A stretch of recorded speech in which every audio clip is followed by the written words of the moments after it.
Gagasan tentang Atlantis, sebuah anak benua dari pulau yang hilang, memang memikat perhatian banyak orang. Masyarakat Atlantis digambarkan amat maju, mereka juga disebut memegang kebijaksanaan yang dapat membawa perdamaian dunia. Gagasan ini telah memikat para pemimpi, okultis, dan banyak lainnya selama beberapa generasi. Ribuan buku, majalah, dan situs web dikhususkan untuk Atlantis, dan itu tetap menjadi topik populer. Orang-orang bahkan telah kehilangan kekayaan dan nyawa mereka demi mencari Atlantis. Kisah Atlantis pertama kali diceritakan dalam dua dialog Plato, Timaeus dan Critias, yang ditulis sekitar 360 sebelum Masehi. Dalam bukunya yang berjudul Encyclopedia of Dubious Archaeology, Profesor Arkeologi Ken Feder menyebut Atlantis yang digambarkan Plato dalam dongengnya sangat berbeda. Atlantis bukanlah tempat untuk dihormati atau ditiru sama sekali. Atlantis bukanlah masyarakat yang sempurna.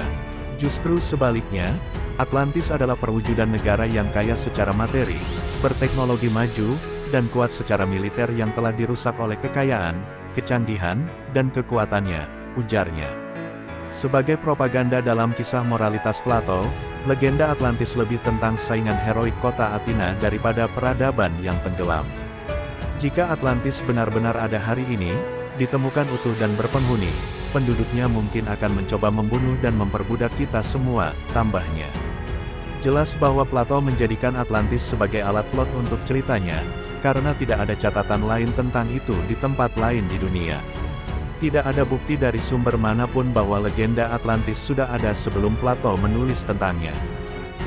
Dalam bukunya, Meet Me in Atlantis, Mark Adams menjelaskan bagaimana legenda Yunani yang biasa saja itu menjadi begitu dikenal luas.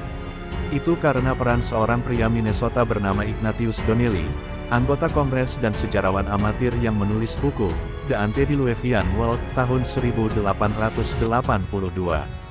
Dia berpendapat bahwa semua kemajuan besar dalam peradaban dan teknologi dapat ditelusuri kembali ke pulau yang telah lama hilang, yang telah disebutkan oleh Plato.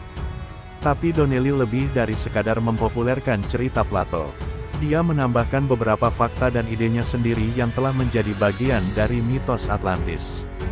Donnelly mempromosikan apa yang sekarang disebut difusionisme, gagasan bahwa semua budaya besar dapat ditelusuri kembali ke satu sumber. Donnelly mengirim salinan bukunya ke Charles Darwin, yang lantas menganggapnya menarik tetapi tidak meyakinkan. Meskipun asalnya jelas dalam fiksi, banyak orang selama berabad-abad telah mengklaim bahwa pasti ada kebenaran di balik mitos Atlantis. Mereka berspekulasi tentang di mana Atlantis akan ditemukan. Tak terhitung ahli Atlantis telah menemukan benua yang hilang di seluruh dunia berdasarkan serangkaian fakta yang sama. Menurut paparan Plato, Atlantis terletak di Samudra Atlantik, di luar pilar Hercules, yaitu Selat Gibraltar, di mulut Mediterania. Namun Atlantis tidak pernah ditemukan di Atlantik, atau di tempat lain. Tanda paling jelas bahwa Atlantis adalah mitos adalah bahwa tidak ada jejak yang pernah ditemukan.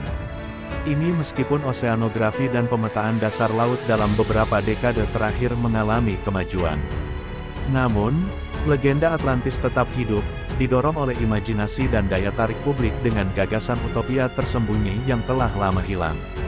Kota Atlantis yang hilang tidak pernah hilang karena memang tidak pernah ada.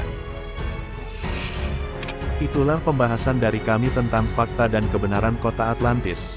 Boleh percaya atau tidak, memang pada faktanya teori konspirasi selalu menyenangkan jika dibahas lebih lanjut.